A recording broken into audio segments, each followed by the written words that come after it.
As China prepares to reopen its borders amid a surge of COVID-19 cases, European countries are raising their defences. As of January 1st, Croatia will join the Eurozone and the Schengen zone, eliminating controls along its borders with its EU neighbours. Thousands of people have chosen to remain in a residential area near Kherson, despite constant Russian shelling. Beijing's decision to relax its zero-COVID policy has seen COVID-19 cases in China skyrocket. And as the country looks set to open up its borders, Europe is starting to raise its defences. France's government has now confirmed that visitors travelling from China will have to present a negative COVID-19 test at the start of their flight. It follows the decision by the Spanish and Italian governments to also implement stricter entry measures. At a national level, we will implement airport controls requiring all passengers coming from China to show a negative COVID-19 test, or proof that they are fully vaccinated. Spain's health minister said that her government would be pushing for similar measures at a European level. And now the UK government has also decided to impose negative test requirements for travellers from China. The EU's Agency for Infectious Diseases on Thursday called such moves unjustified. A new year, a new currency in Croatia. As of January 1st, the country will become the 20th EU member state to use the euro. More than half the country's ATMs have been taken offline to prepare them for dispensing euros. The Croatian kuna and the euro will then coexist in the nation's pockets for a short transitional period of just 14 days. It's good to have some cash on you because the banking system will be transitioning over the weekend. Consequently, neither cards nor internet banking will be operational, so it's good to have some cash just in case.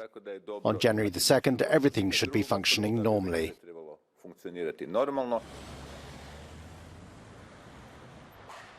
At the same time, Croatia will also join the Schengen zone, allowing travelers to cross its borders with its EU neighbors without any control. This will be the first time the zone has expanded in 11 years.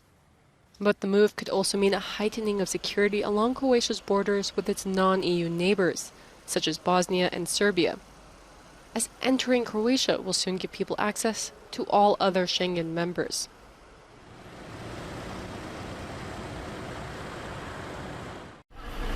Controversial online influencer Andrew Tate has been arrested during a raid by police in Romania. Tate's brother Tristan and 2 Romanian citizens were also detained as part of a probe into suspected human trafficking, organised crime and rape. All 4 suspects will be held for 30 days while investigations continue. The detainees have already appealed the extension.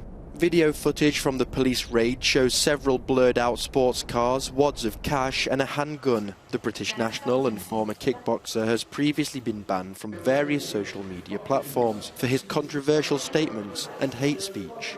Just hours before his arrest, Tate was embroiled in an online spat with Greta Thunberg, in which he mocked the teenage climate activist and bragged about his cars. In response, the 19-year-old told Tate to get a life, in a tweet that has received over 3.6 million likes. Smashed-in terraces and blown-out windows. Sites like these have become common in the micro-district Korabel in Kherson after it has been pounded by constant shelling by Russian forces for over a month. Despite having limited access to electricity, heating and water, thousands have chosen to remain. We're not going to move anywhere. We were born here. We have lived here.